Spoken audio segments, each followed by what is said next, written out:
ભાઈ નરેશ કાપડિયા, વીકેન્ડ વડીલો અને મિત્રો, સૌ પ્રથમ તો આ આત્મકથા સત્રને હું શુભેચ્છાઓ પાઠવું છું અને આખા એ કાર્યક્રમને સફળતા ઈચ્છું છું. મારે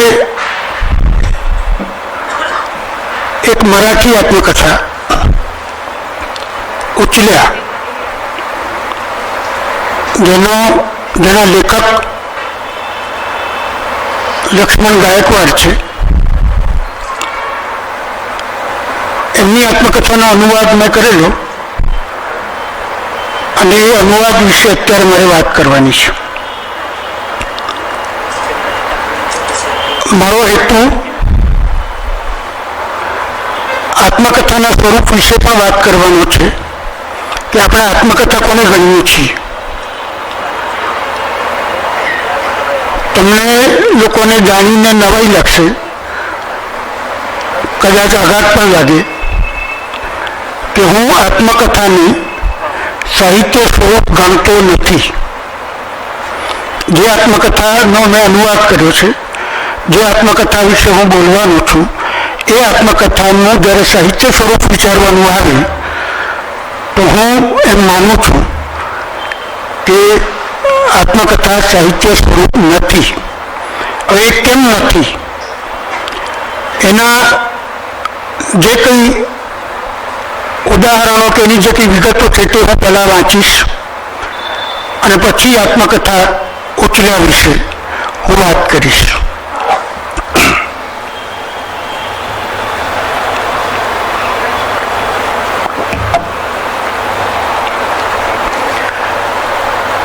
જે લેખ છે એનું શીર્ષક છે આત્મકથા સાહિત્ય પ્રકાર નથી.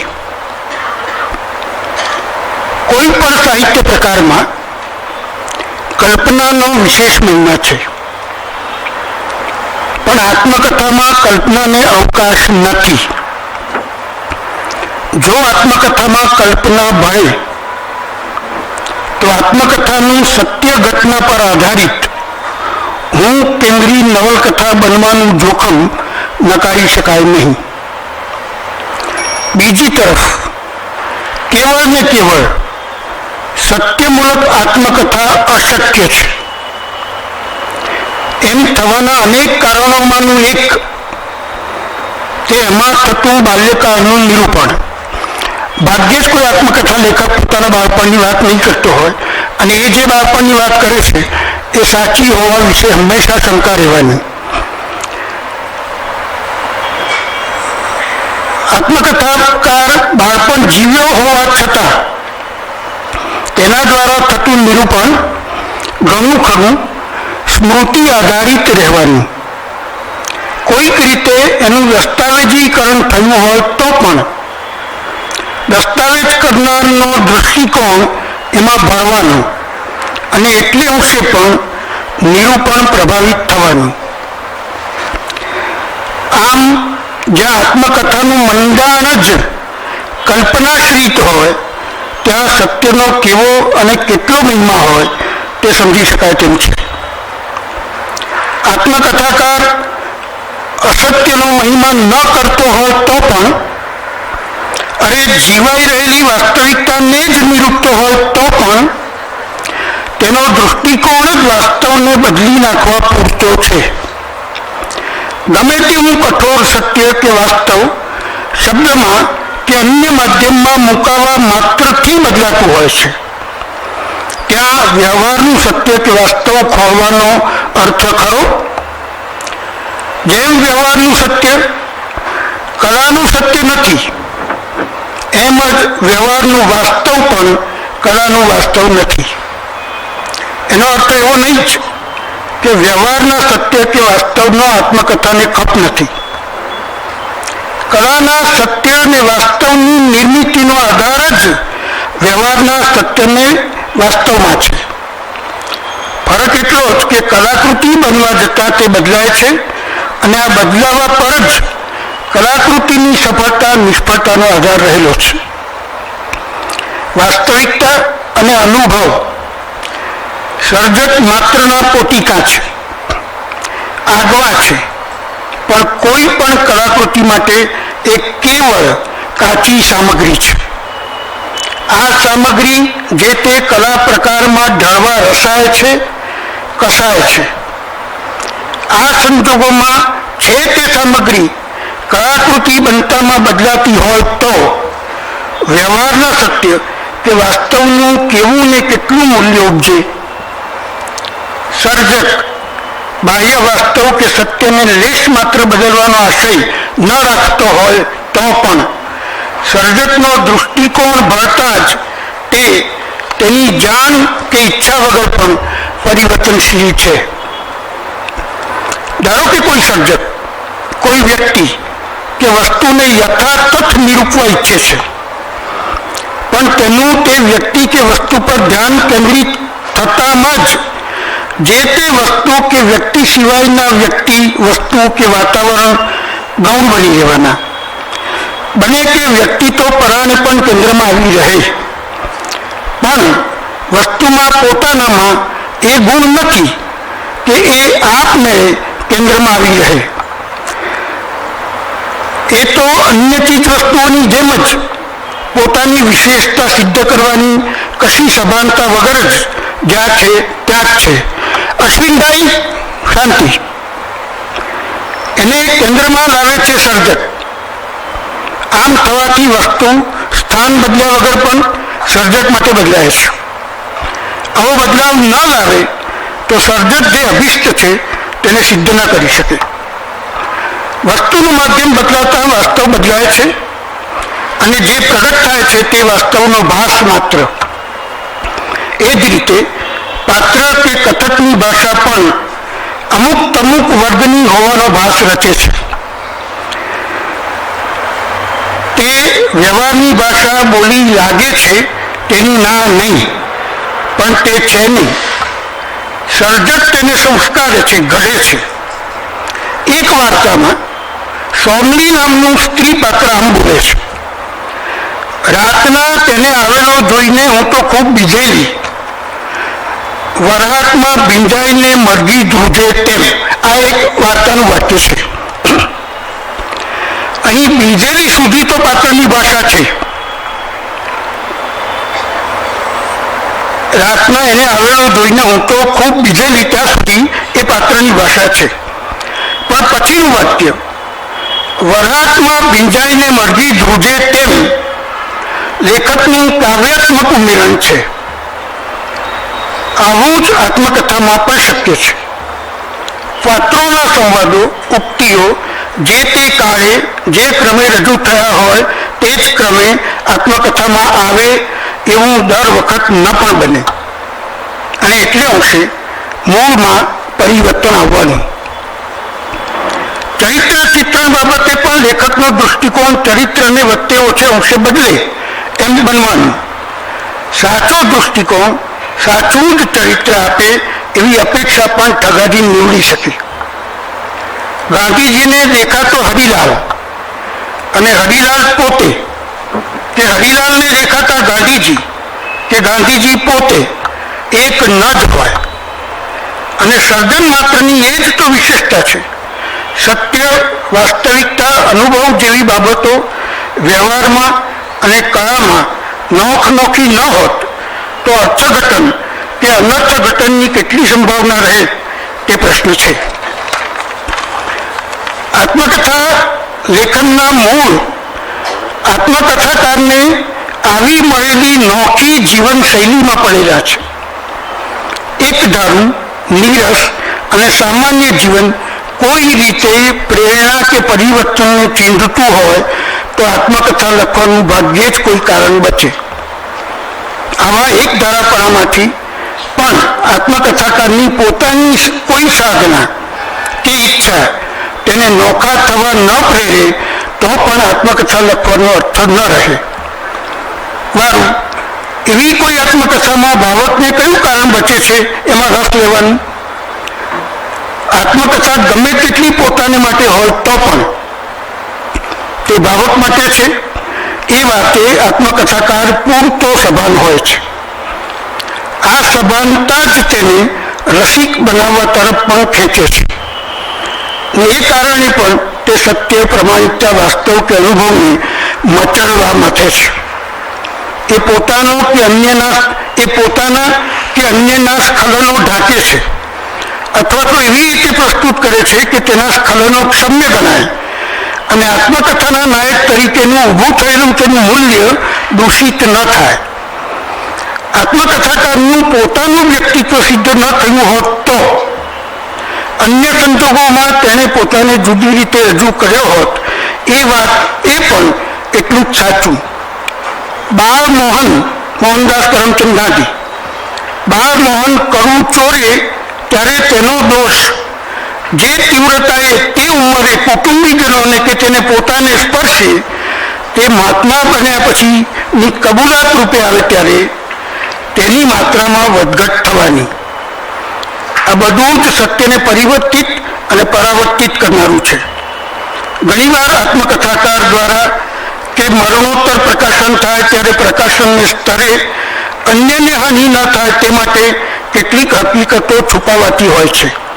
ત્યારે પ્રશ્ન થાય કે સત્ય અને પ્રમાણિકતા જ જેનો પાયો છે તે જ જો તેના સંગોપનનો મહિમા કરે તો આત્મકથા કેટલોક સાહિત્ય પ્રકાર રહે તો વિચારવું ઘટે.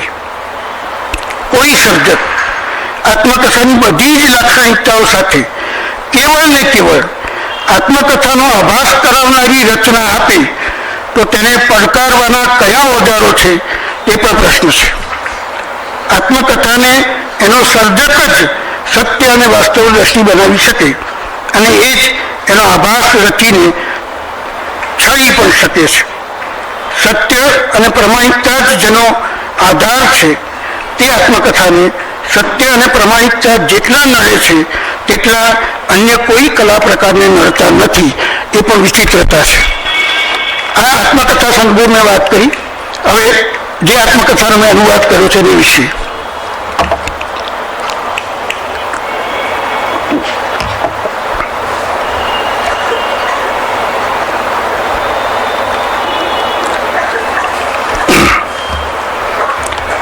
ઉછેરાનો અનુવાદ મેં ઉઠાવકી તરીકે કર્યો છે.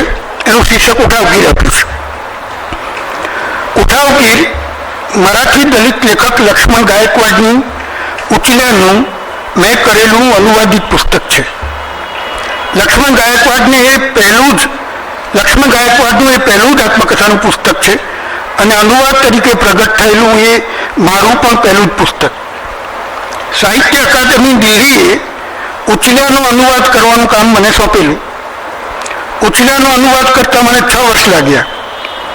ઘણીવાર અકાદમીને આ અનુવાદ નહીં થઈ શકે એવું જણાવવાની ઈચ્છા થઈ, પણ પડકારો ઝીલવાની મારી પ્રબળ વૃત્તિને કારણે તેમ ન કરી શક્યો અને અકાદમી પાસે મુદત માંગતો રહ્યો. દરમિયાન આ પુસ્તકનો કોઈક રીતે પણ અનુવાદ થઈ શકે છે કે કેમ તેની શક્યતાઓ તપાસતો રહ્યો. એમાં આવતી વિગતો એટલી બધી સૂગ પ્રેરતી હતી કે અનુવાદ માટે આ પુસ્તક ઉછલ્યા હાથમાં લેવાની ઈચ્છા જ થતી ન હતી. આત્મકથાની ભાષા પણ એટલી તળપદી કે મરાઠીના જાણકારોને પણ જે તે ભાવને પૂરેપૂરા વ્યક્ત કરવા માટેના સમાનાર્થી શબ્દો જડતા ન હતા. જે હતા તેનાથી મને અનુવાદ કરવાનો ઉમળકો આવતો ન હતો. આવી ગળમથલમાં 5 વર્ષ વીતી ગયા. એક તરફ અનુવાદ કરવાનું મન થતું ન હતું અને બીજી તરફ આત્મકથામાંથી લેખક લક્ષ્મણ ગાયકવાડનું ઉભરતું આવતું વ્યક્તિત્વ મને છોડતું ન હતું. ઘણા મરાઠી ચિત્રો વિદ્વાનોને આ આત્મકથા વાંચવા આપી તો તેમને પણ એ પૂરી સમજાતી ન હતી. મેં મરાઠી પર્યાયો મળી રહે તે માટે ઢગલો શબ્દકોશો ઉથલાવ્યા પણ સંતોષ ન થયો. છેવટે થાકી હારીને લક્ષ્મણ ગાયકવાડને રૂબરૂ મળવાનું નક્કી કર્યું. લક્ષ્મણ ગાયકવાડને પહેલી વાર મળવાનું થયું હતું દિલ્હીમાં, કુતુબ મિનાર પાસે. એમને ત્યારે દિલ્હી સાહિત્ય અકાદમીનો ઉચિલા માટે રાષ્ટ્રીય પુરસ્કાર મળેલો. તે લેવા એ દિલ્હી આવેલા. સુરતના સર્જક ભગવતીકુમાર શર્માને પણ એ જ વર્ષે તેમની નવલકથા અસુર્ય લોક માટે એ જ અકાદમીનો રાષ્ટ્રીય પુરસ્કાર મળેલો. તે લેવા ભગવતીબાઈની સાથે અન્ય મિત્રો સહિત હું પણ જોડાયેલો. દિલ્હી સાહિત્ય અકાદમીએ લક્ષ્મણ ગાયકવાડને આત્મકથા ઉછળ્યા માટે એ જ વર્ષમાં પુરસ્કાર જાહેર કરેલો તે મેં ત્યાં જાણ્યું. અને લેખકને કે તેના પુસ્તકને જોયા વગર જ મનમાં દીવો થયો કે આ પુસ્તકનો અનુવાદ કરવાનું મળે તો મજા પડી જાય. હું દક્ષિણી અને મરાઠી થોડું ઘણું સમજું અને તેંડુલકર, મતકરી, એલકુંચવાર વગેરેના શિષ્ટ ભાષી દીર્ઘત્રિઅંકી નાટકોના ઠીક ઠીક અનુવાદો, રૂપાંતરો કરેલા. એટલે થયું કે આ આત્મકથા પણ તેવી જ હશે. તેમ ધારીને કુતુબ મિનાર પાસે લક્ષ્મણ પહેલી વાર મળ્યા ત્યારે ઉછલ્યાનો અનુવાદ કરવાની મેં ઈચ્છા વ્યક્ત કરી. પણ તેમણે ઝાઝો ઉત્સાહ ન બતાવતા મને અકાદમીનો સંપર્ક કરવાનું કહ્યું. પત્યું. મને લાગ્યું કે લક્ષ્મણે મારી સામે લક્ષ્મણ રેખા ખેંચી દીધી છે. હું લક્ષ્મણને જોઈને અને તેની આત્મકથા ઉછલ્યા ન જોઈને બંનેને ભૂલી ગયો. અચાનક એક દિવસ અકાદમી તરફથી એક કવર પોસ્ટમાં આવ્યું. કવર ફોડ્યું તો ઉછલ્યાનો અનુવાદ કરવાનું નિમંત્રણ એમાં હતું. સાથે પુસ્તક હતું ઉછલ્યા. આપણે તો રાજીના રેડ અને રેડ પાડવાનો હોમ તેવા ઉત્સાહમાં છલક છલક છલકી ઉઠ્યા.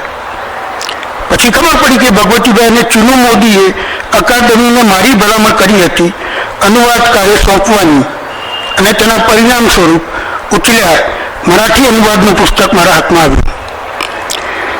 ચપટીમાં અનુવાદ કરી પાડવાનો હોઉં તેમ પુસ્તકનું વાંચન શરૂ કર્યું અને પહેલું પાનું પૂરું કરતાં જ પરસેવો વહી ગયો. જેમ જેમ વાંચતો ગયો તેમ તેમ થતું ગયું કે કંઈ જ પકડમાં આવતું ન હતું. કશું પકડમાં આવતું નહોતું અને પકડ જરાય છૂટતી નહોતી. પહેલા જ પાનાએ મને એ ભણાવી દીધું કે જે મરાઠીથી હું ટેવાયો હતો તે આ નથી.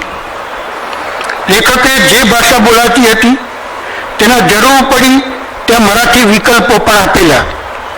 પણ તેલુગુથી પ્રભાવિત લેખકની તળપદી મરાઠીમાં મારી ચાંચ ડૂબવાને બદલે અથડાતી રહી. તેલુગુ અને મરાઠીના તળપદી કાચ પર. લાતુરના ધની ગામમાં તે સમયે બોલાતી મરાઠીથી હું વાજ આવી ગયો અને મને અકળાવનારી 3 બાબતો હતી. એક તો તેની બોલી, ક્યાંક અશ્લીલ કે બીભત્સ લાગતી વાતો, તે સમયની ચોર જાતિમાં ચાલતી રીતિ નીતિઓ, તેનું સારી નાખતું કઠોર નઠોર દસમસ્તી સચ્ચાઈવાળું નિર્ભીક બેબાક બયાન. જેમ તેમ અનુવાદ માંડ્યો તો ખરો, પણ જે વેધકતા, નિર્મમતા, કઠોરતા, વાસ્તવિકતા મૂળમાંથી પ્રગતિ હતી તેવી તીવ્રતા મારા અનુવાદમાં પ્રયત્ન છતાં પ્રગતિ નહોતી. એમ લાગતું હતું જાણે અનુવાદ હું કરતો નહોતો પણ જાણે સમજાવી રહ્યો હતો. ન રહેવાતા લાતુર પહોંચ્યો લેખક પાસે. તેમણે મને 2 દિવસ ખૂબ ભાવથી તેમને ત્યાં રાખ્યો. મારા લેખન, કવન, જીવન વિશે તેના મિત્રો, પત્રોમાં થોડી વાતો પણ થઈ અને એ બધામાંથી પરવારતા લક્ષ્મણ પાસે તેમનું પુસ્તક ઉછલા લઈને શિષ્ય ભાવે બેઠો. અગાઉથી અંડરલાઈન કરી રાખેલા શબ્દો, વાક્યોના અર્થો પૂછવા લાગ્યો. જેમ જેમ પૂછતો ગયો તેમ તેમ લક્ષ્મણનો મારા પરનો વિશ્વાસ ઘટતો ગયો. તેમને ચિંતા થઈ કે સામાન્ય શબ્દોના અર્થ પણ મને નથી આવડતા તો હું અસરકારક અનુવાદ કઈ રીતે કરી શકીશ. લાતુરથી પાછો ફર્યો ત્યારે એટલો વિશ્વાસ વધ્યો હતો કે અનુવાદ હું કરી શકીશ. એટલું જ નહીં, સારો કરી શકીશ. મૂળમાં વપરાતી બોલીની સમાંતરે પ્રયોજી શકાય તેવી અમુક ચોક્કસ કોમમાં બોલાતી દક્ષિણ ગુજરાતની લોકબોલી મેં ખપમાં લીધી અને મારી ગાડી પાટે ચડી. મેં કર્યો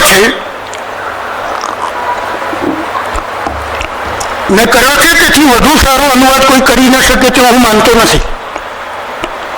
પણ એટલું ચોક્કસ કે મૌનની તીવ્રતા અને ભાષા બોલીની સચ્ચાઈ જેટલી અસરકારક રીતે હું પ્રગટ કરી શકું છું તેટલી અસરકારક રીતે પ્રગટ કરવાનું અન્ય માટે દુષ્કર જ નહીં, અશક્ય હોવાનું હું નમ્રપણે માનું છું. આ આત્મકથામાં નામને સ્થાને વપરાતા સંબંધો અનુવાદમાં જેમના તેમ રાખ્યા છે અને એ નામો સામાજિક સંબંધો સૂચવતા આવ્યા છે ત્યાં મેં તેનો અનુવાદ કર્યો છે. તેથી બન્યું છે એવું કે ગુજરાતી પુસ્તક હોવા છતાં તે મરાઠીમાંથી આવ્યું છે એ સૌરભ અલ્પાઈ નથી. લક્ષ્મણનો જન્મ 1965માં દનેગાંવમાં બરાબર 30 વટાવતા તેણે આત્મકથા લખી. એણે 30 વર્ષની ઉંમરે લખી છે. ચોરી કરીને જીવવું એ જ જીવવાનો પર્યાય. આ રીતે થોપાયેલા ચોરીના વ્યવસાયનો ઉપયોગ ઉપલા વર્ગ પોતાનો જ સ્વાર્થ પૂરો કરવા પણ કરે. કહેવાતા બૌદ્ધિકો, પ્રતિષ્ઠિતો કે મધ્યમ વર્ગના લોકોને આ જાતિના અકલ્પનીય અને અસહ્ય દુઃખોની કલ્પના પણ નથી. તેમને એનો ખ્યાલ મળી રહે તે હેતુસર લક્ષ્મણ ગાયકવાડે આ આત્મકથા લખી. સાથે એ અપેક્ષા પણ લેખકની રહી કે પ્રસ્થાપિતો પોતાના પૂર્વગ્રહો બાજુએ મૂકીને આ જાતિ વિશે નવેસરથી વિચારે અને જે કોઈ આ ચોર જાતિમાંથી શિક્ષિત દીક્ષિત થાય તેમને જવાબદારીનો ખ્યાલ પણ મળી રહે. આમ તો આ નોન મેટ્રિક થયેલા ચોર જાતિમાં ઉછરેલા કાર્યકર્તાની કથા છે. આ જાતિમાં શિક્ષણ તો અપાતું પણ તે ચોરી કેમ કરવી તેનું. જન્મતા વહેત જ ચોરનો સિક્કો લાગે. જમાતમાં ભયંકર ભૂખમરો અને ગરીબી વચ્ચે દિવસો કાઢતા આ જાતિના લોકોએ પેટ પૂરવા ચોરીઓ કરવી પડતી અને તે કરતાં પકડાઈ જવાય તો લોકોનો અને પોલીસોનો અસહ્ય ઢોર માર પણ ખાવો પડતો. ભૂખ એટલી લાગતી કે ઈયળવાળું ભડકું કે ગંદા ગોબરા ડુક્કર કે અન્ય પ્રાણી પક્ષીઓને શેકીને પેટની આગ ઠારવી પડતી. ગરીબી એવી કે 100-200 રૂપિયામાં છોકરાઓ કે સ્ત્રીઓ વેચીને દિવસો કાઢવા પડતા. મારની બીકે કોઈ પોલીસોને ચોરના નામ આપી દે તો તેવા સભ્યને કુટુંબના અન્ય માણસો ભીખતી રેતીમાં કે આંખમાં કે ગોહ્ય ભાગોમાં મરચું ભરીને તડતડતી ગરમી કરતાં વધુ ત્રાસ આપતા. અને નામ આપી દેનાર સભ્યને થતું કે નામ કહેવા કરતાં પોલીસનો માર ખાવો સારો. કુટુંબના વડીલો નાના છોકરાને ચોરી કરવાનું શીખવતા અને જો ખિસ્સું કાતરતા કોઈ પકડાય તો બીજા મારે તે પહેલાં જ એના લોકો જ કોઈ મારીને દૂર લઈ જતા જેથી પોલીસ સુધી વાત ન પહોંચે. આવા વાતાવરણમાં લક્ષ્મણ ભણે છે. એના ભણવાથી કુટુંબના અન્ય સભ્યો અને વાસના લોકો ચીડાય છે અને ભણવાનું વાણિયા બામણને પરવડે તેવું કહીને લક્ષ્મણે પણ ચોરી કરતાં જ શીખવું જોઈએ તેવો તીવ્ર મત પ્રગટ કરતા રહે છે. પણ લક્ષ્મણના બાબા એટલે બાપ માર્તંડાને સારા ઘરોના લોકોને ભણતા જોઈને થતું કે લક્ષ્મણે પણ ભણવું જોઈએ.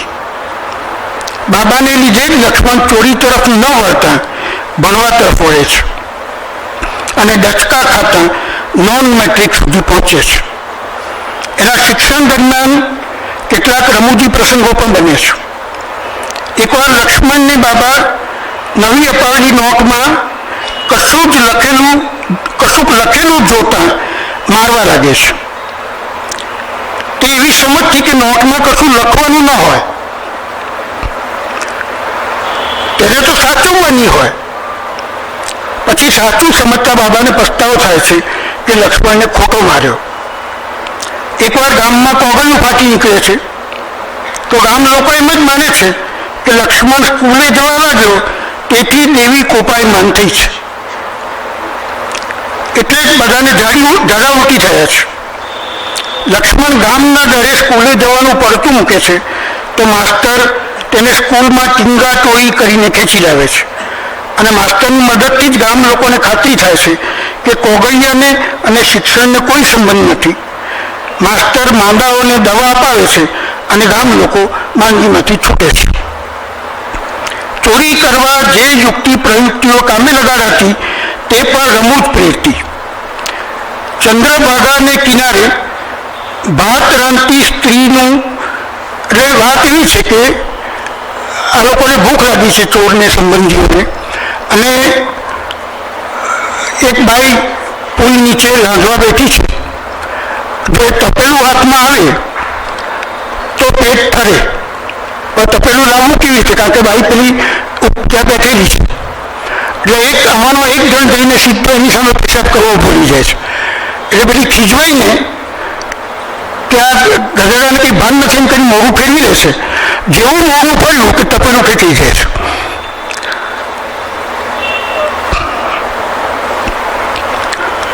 એ જ રીતે ચંદ્રભાગામાં રેલ આવી હોવાની અફવા ફેલાવીને લોકોમાં ગભરાટ ફેલાવીને લક્ષ્મણના સંબંધીઓ ભાગતા લોકોનો માલ સામાન સગે વગે કરે છે. તે પ્રસંગ પર અમુક પ્રેરિત એવો છે.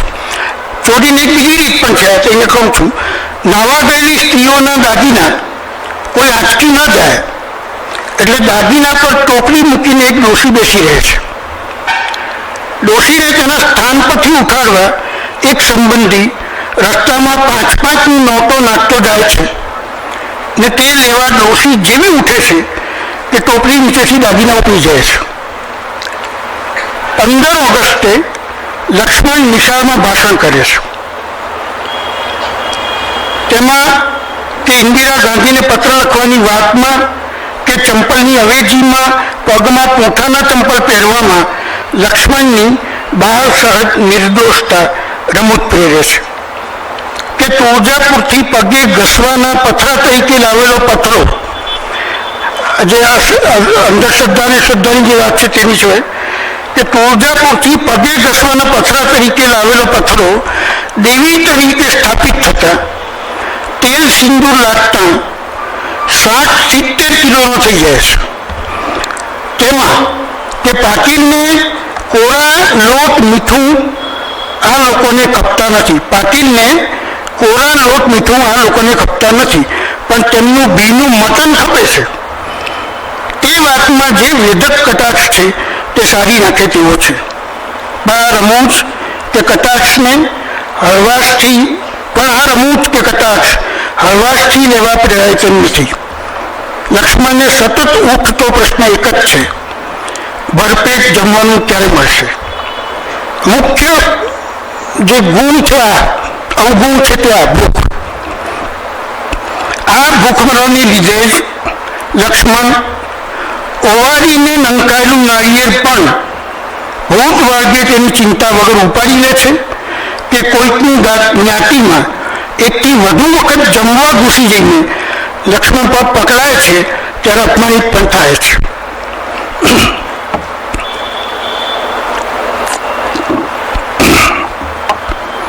ચોરી લવાયેલી બુંદી પર મરેલું જાનવર જોતા કૂતરા ભેગા થઈ જાય તેમ બધા ફરી વળે છે. એક બાજુ કૂતરા હેઠી પથરારી માટે ભૂખતા તો બીજી બાજુ લક્ષ્મણ સંબંધીઓ આલડોરે કહીને બરાડતા. આ જાતિના લોકો સવર્ણોથી તો અપમાનિત થતા જ રહે છે, પણ અંદર અંદર પણ ઊંચ નીચના તીવ્ર ભેદો છે. આ સમાજમાં સ્ત્રી વેચાય કે ખરીદાય છે એટલું જ નહીં, દીકરી પણ ભોગવાય છે. તેની સજા રૂપે કે અન્ય કારણસર આ જાતિમાં નાત બાર મૂકવાનું વલણ પણ છે. જાત પંચાયતનો ચુકાદો દરેકે માન્ય કરવો પડતો.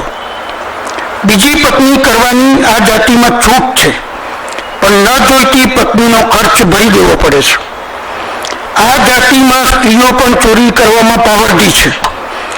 લક્ષ્મણની માનું મૃત્યુ થતાં પોતાના વાસણ વેચવાની ફરજ પડે છે, પણ આ વાસણો ચોરીના હશે એમ માનીને કોઈ તે ખરીદતું નથી, અને લક્ષ્મણનો મા જોડે મોહ મેળાપ થઈ શકતો નથી. આ લોકો ચોરી કરે છે અને તેમાંથી પોલીસો પણ પડાવે છે. ભૂત પ્રેતમાં લોકો માને છે, એટલે જ બહારથી ઘરમાં ઘૂસતી વખતે તાતા થૂ કહીને ટૂકે છે, તે એટલા માટે કે જોડે ભૂત આવે તો તેનાથી ભાગી જાય. આ લોકોને કોઈ પાણી ભરવા દેતું નથી, મંદિરમાં જવા દેવાતા નથી. શાળામાં પણ લક્ષ્મણ જોડેનો અન્ય વિદ્યાર્થીઓનો વ્યવહાર અપમાનિત કરનારો છે. આ જાતિના લોકો વહેમમાં માને છે, વળગાડમાં માને છે, બાધા લે છે ને તે નિમિત્તે દેવી સમક્ષ બકરો પણ વધેરે છે. સ્ત્રીને માતા આવે છે. આ બધું લક્ષ્મણને એટલું પીડે છે કે ભારત મારો દેશ છેની સ્કૂલમાં બોલાવાતી પ્રતિજ્ઞા તેને સાવ ખોટી લાગે છે. માસ્તરના ત્રાસ અને ભૂખમરાથી ત્રાસીને 5મા ધોરણમાં હોસ્ટેલમાં રહીને ભણતો લક્ષ્મણ ભાગવાનું વિચારે છે, પણ નિષ્ફળ જાય છે. સ્ત્રી શિક્ષણ યોગ્ય છે એ વિષય પર બોલવાનું નક્કી કરતા લક્ષ્મણે અન્ય વિદ્યાર્થીઓની ધમકીને વશ થવું પડે છે અને વિષયની વિરુદ્ધમાં બોલવું પડે છે. તેથી જીવનમાં ભારે ભૂલ કરી હોવાનું તે અનુભવે છે. લક્ષ્મણને અપમાનિત જીવન સ્વીકાર્ય નથી, એટલે તે પોતાને બદલે પણ છે. રામાયણ, અભંગ, ભજનો વગેરે તે ગાય છે, ઉપવાસ કરે છે. બાબાનું તેને પ્રોત્સાહન છે. તે કહે છે, તું ખૂબ ભણ, મોટો કામદાર બન. આ બાબતમાં તેને ધીમે ધીમે ગુરુજી, મોરે ગુરુજી જેવા શિક્ષકોનો પણ સારો સાથ મળે છે. લક્ષ્મણનું આત્મનિરીક્ષણ પણ તેને ઉપર ઉઠવામાં મદદ કરે છે. તે પોતાને દોડાયો લાગે છે, ડંફાસ્યો લાગે છે, ધીર લાગે છે, ધીટ લાગે છે. તે મોટા માણસોને મળવામાં સંકોચ અનુભવતો નથી. પરિણામે તે નાની ઉંમરે પણ મિલમાં કામ મેળવે છે. તેની તીવ્ર ઈચ્છા શહેરના લોકોની બરાબરી કરવાની છે. ધીમે ધીમે તેની ગતિ લખ્યામાંથી લક્ષ્મણ ગાયકવાડ તરફની થાય છે. તે એન્જિનિયરની દીકરી શોભા જગતાપના પ્રેમમાં પડે છે, પણ પોતાની દરિદ્રતા તેને તેમાં સફળ થવા દેતી નથી. તેને લાગે છે કે મારી હથેળી એના પગના તળિયા જેવી હતી. શોભા બીજે પરણે છે ને પહેલી શુભાવરમાં મૃત્યુ પામે છે. લક્ષ્મણ તેને ભૂલી શકતો નથી. બીજી 2 ઘટના પણ તેને વ્યથિત કરે છે અને તે વરસતા વરસાદમાં પોતાના ભાઈ હરચંદાને ફેફડુની બીમારીને લીધે કામ ન કરી શકતા તગડી મૂકે છે. તેનો તે ગુનાહિત ભાવ અનુભવે છે. તો પિતાજીનું મૃત્યુ અને તેના સંજોગો પણ તેને વ્યથિત કરે છે. લક્ષ્મણ ઘણું ખરું અન્યોથી પ્રભાવિત થતો રહે છે. ગારખેડાના મુસલમાનોને લીધે તે હિન્દી શીખે છે, તો તેમની જેમ જ તેને દર શુક્રવારે નાહવાની ટેવ પડે છે. તે રિવાજ કે વેમમાંથી છૂટવા નથી છે. તેનું મનોબળ એટલું દ્રઢ છે કે જે ગામના લોકો તેને રામ રામ કરવા તૈયાર નહોતા, તે જનેગાઓમાં તે રામ રામ કરાવીને રહે છે. પણ તે સાથે જ તે વાસ્તવિકતાથી દૂર પણ જાય છે. બાપનું નામ માર્તંડા લખવામાં તેને નાનમ લાગે છે, એટલે બદલીને તે મારુતિ કરાવે છે. લગ્ન કે મરણ પ્રસંગે તેને દારૂ પીવાનો આવે છે, તો સંકોચ છતાં તે તેમાંથી છૂટી શકતો નથી. લગ્ન પહેલાં છોકરી જોવાનો તે આગ્રહ રાખે છે, તો તેને આ સાંભળવાનું આવે છે, લગ્ન પહેલાં બૈરી જોવા ગયો, અરે અમે લગ્ન કર્યા જ કે નહીં જોવાય તો સમજ નહીં પડતી. પત્ની પ્રત્યેનું તેનું માનસ શરૂઆતમાં શંકાશીલ રહે છે, એટલે તેને મારઝૂડની છોછ નથી લાગતી. અત્યંત ગરીબીમાં લાંચ લેવાની નાનમ નથી, તો લાંચ આપવામાં લક્ષ્મણને ભ્રષ્ટાચાર લાગે છે. તેને લાગે છે કે પેટ માટે ચોરી કરતા લોકોને સજા કરાય છે, પણ આપણી તંત્ર વ્યવસ્થામાં લાખો કરોડોની લાંચ લેનારા ભ્રષ્ટાચારીઓને કોઈ આંગળી અડાવી શકતું નથી. મિલમાં કામદારોના શોષણની સામે લક્ષ્મણ અવાજ ઉઠાવે છે અને યુનિયન પ્રવૃત્તિનો આરંભ થાય છે. બજારમાં ઊંચી કિંમતે બિયારણ વેચતા વેપારીને ગધેડે ફેરવવામાં આવે છે. કુવેથી પાણી ભરનાર હનુમંત વડારનું મરાઠાઓ દ્વારા ખૂન થાય છે. પારધીઓને ચોર ઠેરવીને પોલીસો દ્વારા થતા અત્યાચાર સામે લક્ષ્મણ અવાજ ઉઠાવે છે. હીરાબાઈ કાળેની સુવાવડી અવસ્થામાં તેની નવજાત શિશુ સહિત પોલીસ દ્વારા થતી ધરપકડથી કે બહુરૂપીઓ પરના પોલીસના ત્રાસથી લક્ષ્મણ ઉકળી ઉઠે છે. પોલીસોની જોડે પાના પડે છે તો લક્ષ્મણને પોલીસની બીજી બાજુનો પરિચય થાય છે. હું ફોજદાર, મને પગાર કેટલો મળે છે? આ પગારમાંથી જેમ તેમ બૈરી છોકરાને ઘર ભાડું નભે છે. પણ ઉપરી અધિકારી આવે છે ત્યારે અમારે મોંઘામાંના દારૂની અને મરઘીની પાર્ટી આલવી પડે છે. તો બોલો, પગારમાંથી ખર્ચ કરીએ તો અમારા બૈરી છોકરા તો ભૂખે મરે ને. લક્ષ્મણના ખુદના સસરાની પોલીસનો પટ્ટો વાગતા ટીકી ફૂટીને બહાર નીકળી પડેલી જેવી વાતોમાં પોલીસની બર્બરતા લક્ષ્મણે બરાબર ઉઠાવી છે. પોતે લોકસભાની ચૂંટણી પણ લડે છે, પણ તેને સમજાય છે કે રાજકીય અને સામાજિક રીતે ઉપયોગ કરીને તંત્ર શોષણ જ કરે છે. ટૂંકમાં ઉઠાવગીરમાં 30 વર્ષની અનેક લીલી સૂકી જોઈ ચૂકેલા લક્ષ્મણ ગાયકવાડની જિંદગીનો અત્યંત દારૂણ અને કરુણ ચિતાર મળે છે. અને અનેક સંઘર્ષો વચ્ચે દૃઢ મનોબળ અને ભૂલો કરતા જઈને સુધરવા વિકસવાની વૃત્તિને લીધે લક્ષ્મણ આજે તો પ્રતિષ્ઠિત જિંદગી જીવે છે. લાતુર છોડીને લક્ષ્મણ ગાયકવાડ આજે તો ગોરેગાંવ પૂર્વ મુંબઈના ચિત્રનગરી રોડ પર આવેલા પદ્માવતી નગરના G304 નંબરના ભવનમાં સંતાનો સાથે શાંત જીવન જીવે છે.